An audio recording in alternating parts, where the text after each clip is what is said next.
Hey, how's it going? Welcome to the Be Positive, Stay Positive podcast. My name is Nat and I'm here for you. I am here for you to help cheer you up and hopefully help you find those keys to the door that will unlock your happiness. We all have it in there. We just got to open that door and let it out. All right. If this is your first time here, welcome to the podcast. I'm glad you found it. You searched for something. Hopefully I can give you what you're looking for, help you find the happiness, find our happy place. Don't forget about my book, The Positive Perspective, available on Amazon, or you can get it directly from me, Skip Big Tech. Go to BePositivePodcast.com. A pop-up will come up. You can get your copy there. You can also get a personalized copy there. And you get all kinds of goodies when you get a personalized copy. I've been throwing all kinds of goodies in there. It's kind of cool. Also, don't forget about the text line, 304-506-3332. Sharky, I love hearing from you guys. Cindy, I got some stuff. We're going to talk about what Cindy's doing on this show in a minute. If you've got something you want me to talk about, or an issue or something that's going on with somebody that you know that maybe you think I can help with that, you can go to BePositivePodcast.com/your story and I will talk about it and I'll give you a shout out if you want. I'm going to try this. Maluna, she's been listening for about a year and finally let me know you're listening. I appreciate that. And Shari, Shahri. God, that's hard to say. So I think she goes by Sharky. And I have another listener who's been listening for quite a while, and this all started back when I needed help with my pool. Her name is Cindy, and I'm going to do a little bit of promotion for Cindy and what she does. You know what? She rescues dogs, and so I want to read a few things and just pay attention here for a few minutes. She's won the Be Humane Award for 2022. There's a GoFundMe for Island Pups. It's a dog rescue. You can find her on social media at FINASFOSTERS, Fina's Fosters. And she also partners with Eddie's Plan, a Massachusetts-based 501c3 nonprofit charity. Tax-deductible donations can be made at eddiesplan.com. All the money goes directly for these dogs. Now, she's rescuing these these dogs that are barely surviving. They need health care, vaccinations, heartworm treatment, spayed, neuters. They feed them, they give them preventive medicines, and they foster them and get them to new homes, to other homes. She's got a bunch of dogs, and I'm going to read them, what she's got available right now. She's partnering with Rough Rescue 242. They help do transportation off the island from the Bahamas to Florida. So she's rescuing dogs from the Bahamas that are just, they've just been so neglected. Some of the photos that I've seen are so sad. But then I see the after photos and what she does, what they do is they really bring these dogs back to life. They're always looking for homes and fosters and transport to the U.S. Anybody who can help anyway, helping getting the dogs out of the Bahamas or, fostering these dogs or helping them get homes. Spread the word. You can contact her. All the information that I'm talking about here will be in the description of this show. FinaJohnson@gmail.com. There's a phone number. There's all kind of stuff. She's got a few dogs. She's got Chelsea and Cooper in, I think it's in, MA, Massachusetts. Is that what it is? Yeah. 2 years old. Floppy and Flossie in Florida. They're little puppies. Sally in Florida. She's a year old. Marina in Maryland. A year old. Foxy. Skylar, Teddy, Peace, Purdy Girl, and Sita. There's a whole bunch of dogs available, and help save these dogs. So look in the description if you're interested. Help Cindy out and go to the GoFundMe and help them keep these dogs alive. All right.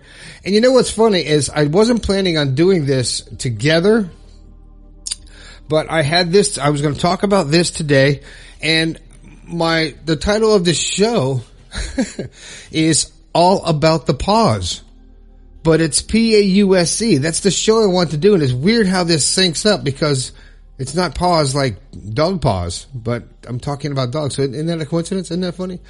I thought you'd like that. This is this kind of stuff that goes through my head, that things that just happen to materialize. But it's this show. I'm going to talk about the pause. And what do I mean by that? Well, the pause is when you shut your mouth and you listen. You listen to people. That's one. There's a couple different ways I'm going to talk about this. This first one is listening. You stop and think and let people talk and let them express themselves. You learn a lot more than trying to tell them and tell them who they are.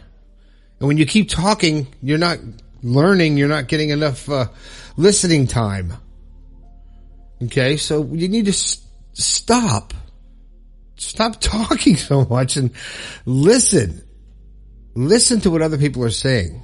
That's one pause. When you pause from trying to give your opinion to people and trying to correct them and tell them what they're doing, and stop and pause and think about what you're saying and think about, do they need to hear what you have to say, or do they need to say what you need to hear? You need to listen to what they're saying.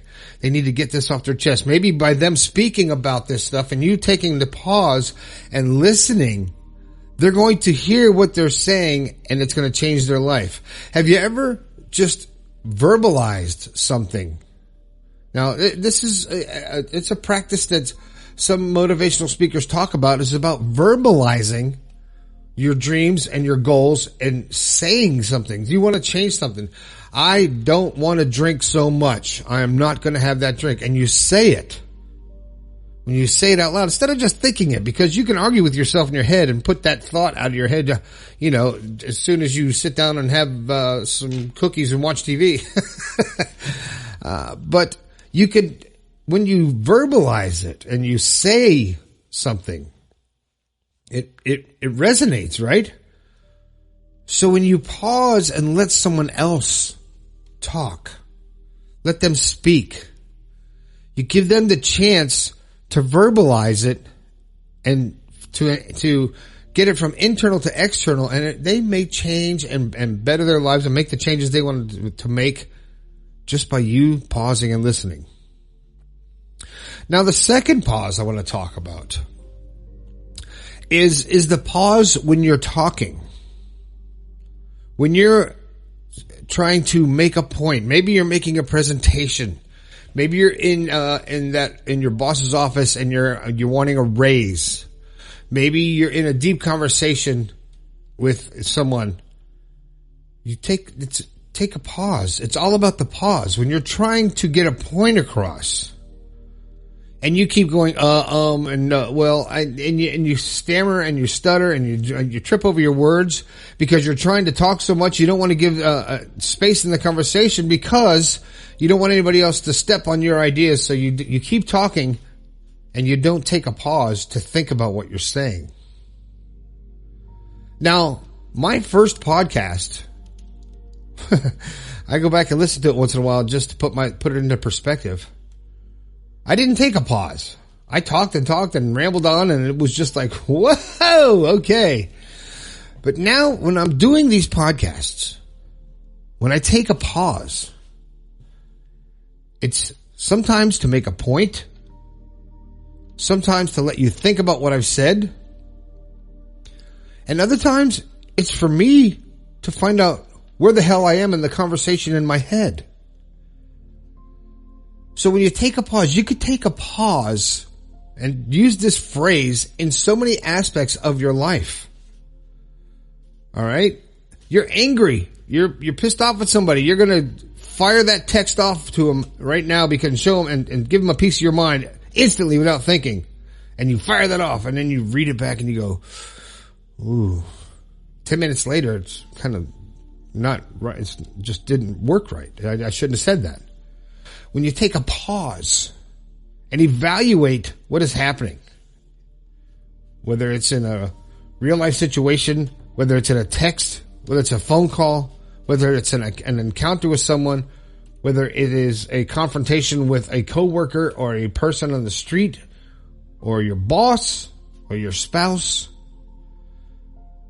when you stop and take a pause and listen to your thoughts and listen to what you're about to say in your head or about what you're about to type. Now, I don't know about you, but I've typed text messages, I've typed up an email and got ready to fire it off and stopped and read it and took a pause and I read through it and I deleted that shit. Felt good to say it. Felt good to type it. Felt good to get it out of my head. But before you hit send, before you open your mouth, before you make that confrontation go a different direction, take that pause and listen to what you're about to say. Think about what you're going to say. Read what you just typed. And is this going to affect you in a positive way? Is it this release of your thoughts going to actually benefit you in any way? Is it going to make your life better? Is it going to get your point across the way you want to get your point across? Or is it just releasing the anger and the tension and the anxiety that is going to come back and backfire after you release it? I'm not saying don't release that tension and don't get that anger and those thoughts out. But when you type it in a text message, you put it in an email, don't send it until you read it again. Now, if you're in a conversation and you start to get pissed off and it starts to get heated and you start to get into a situation to where you're not thinking about what you're saying, you're just reacting to what is being said, that's a huge time to take a pause. Because when I say it's all about the pause, when you take that pause and you think about what's really important, do you really need to make your point and risk something? Maybe risk violence, maybe risk a relationship, maybe risk your job? Or do you need to just get it out there and vent and actually address it in your own mind? Because I'm telling you what, that pause has saved my ass more times than I can tell you. And for a person who likes to talk as much as I do, when I take a pause, it gets noted. People are like, oh, you stopped talking. But it's when you stop, you take a pause, even when you're thinking and you're going to do something and respond and react to a situation, stop and take a pause. And the one thing that I reflect on a lot in my life, on how I get through the day and how I am happy a lot, is when I have a situation to where I don't know what to do, or I really wish someone could tell me what to do. Tell me what's the right direction. What's the right decision to make. And as soon as I realize that I'm saying that, it's a trigger for me. And I say, what would I tell someone else in this situation? I take myself out of the spotlight and I become the, what do you call that? The sidekick. I become the sidekick of my own life and go, what would I tell this person in this situation? What would I say to someone else who came up to me and was in this dilemma or was going through this? How would I want them to react? How would I suggest to them? What would I tell them to do? And that helps me to do the right thing. That's where I take that pause. Right? I take that pause. You take the pause and you actually can change the outcome of your life and the direction of a situation and de-escalate something or save your ass by taking that pause. So I say to you, it's all about the pause. The pause in time and the pause on all those puppies that Cindy has been rescuing. You knew I had to bring it back to that, right? You just knew I had to do that. So check the description down there. She's doing a great thing. I love dogs. My dog buddy is incredible. He's awesome. Cindy's got a whole bunch of pictures of dogs. If you want to see any of them, I'll forward you the email with all the information. Just go to the website and, you can also email me at nat@bepositivepodcast.com and, I'll get you the stuff. And all the links are in the description. So let's save these dogs from the Bahamas, from the abuse, from the sadness, and give them a happy life. You know, who knows how many days we have left on this planet? The direction we're going, it could be tomorrow. Hopefully you get to hear this podcast. But anyway, that's it. That's all I got to say. Don't forget about all the merchandise on the website. You can go to bepositivepodcast.com, click on the merch, grab something from the store. That helps me keep this show going, man. The little things you buy one shirt, You buy a cup, a mug or something like that, or you buy a book, and you don't realize how much that really helps. It really helps in these times to keep this show going. And I appreciate that. Also, I gotta say thank you to Podomatic.com. They have kept this show on the air for 4+ years, maybe longer. They did my first podcast when I was getting my feet wet. So if you're thinking of starting your own podcast, go to Podomatic.com. Start it for free. You can actually do it from your phone. And you can actually record a podcast, publish it, and it'll get out to every place, just like my podcast, and for free, right? But because I have 800,000 plus people listen to the show and 50,000 downloads a month, we had to upgrade the plan. And Podomatic has taken care of the show to keep it going. So head over there. All right, that's all the promotion I'm going to do. You know about the book. You know all about the stuff. Go in the link. Help Cindy get these dogs to a nice home. My name is Nat. This has been the Be Positive, Stay Positive podcast. I think we can all do a little bit better. I'll talk to you later.